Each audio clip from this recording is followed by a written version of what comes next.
Shrimati Vandana Chauhan ji. So on behalf of my party, I stand to support the bill. So Sanskrit is our ancient language and we are proud of its richness and the legacy it represents. So the present bill in a way does justice to the language by upgrading 3 deemed universities teaching Sanskrit into central universities. So within a very short time at my disposal, I want to flag 3 important issues.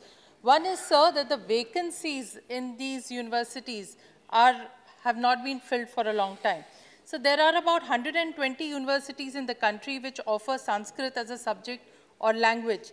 There are 15 Sanskrit universities, 3 deemed universities funded entirely by the central government and 12 universities funded by the state government. Sir, the figures in June 2019 as an answer to one of the questions posed, sir, 809 posts were at that time lying vacant out of the sanctioned 1,748 in the Sanskrit universities and institutions. So the ratio, which should be a teacher to student ratio, should be 1:28. But due to these vacancies, it is now 1:52, which is almost double. So in November 2019, again to answer to a question in this house, the Sanskrit Mahavidyalayas affiliated to the UGC also had 709 vacant posts, sir. So my request to the minister, sir, is that apart from forming the universities, it's very important that we have a proper infrastructure and also teaching staff.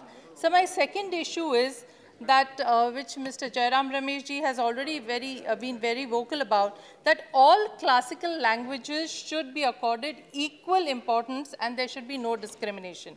So currently there are 6 languages which have been accorded the classical language status: Tamil, Sanskrit, Telugu, Kannada, Malayalam and Odia. On the one side, the government spent rupees 643.84 crores on Sanskrit in the last 3 years, as against a total meager 29 crores on the 5 classical languages put together, which is a whopping 22 times of the total budget aligned for the classical languages. The government has not set aside any separate fund for Malayalam and Odia, nor has the government set up any centers for excellence for these languages. So there has been a long-standing demand from Maharashtra to accord Marathi as a classical language. I urge the government to expedite this and make this happen. So my last point, which is very important, I want to laud the government for including clause 7 of the bill, which states that the university shall be open to all persons of either sex, whatever caste, creed, race or class. University cannot adopt or impose any person any test whatsoever of religious belief or profession in order to entitle him to be appointed as a teacher of the university or hold any other office to be admitted. Sir, my last point. Yes. So there has been a case recently, sir, where one Dr. Firoz Khan, who was appointed as an assistant professor in the SVDV at the Banaras University, his appointment in November... Please conclude, madam. Please conclude. Sir, my last point, sir. Just because he was a Muslim, the students there said that he is not to teach us and he was removed from the post. So this should not happen and therefore in the right...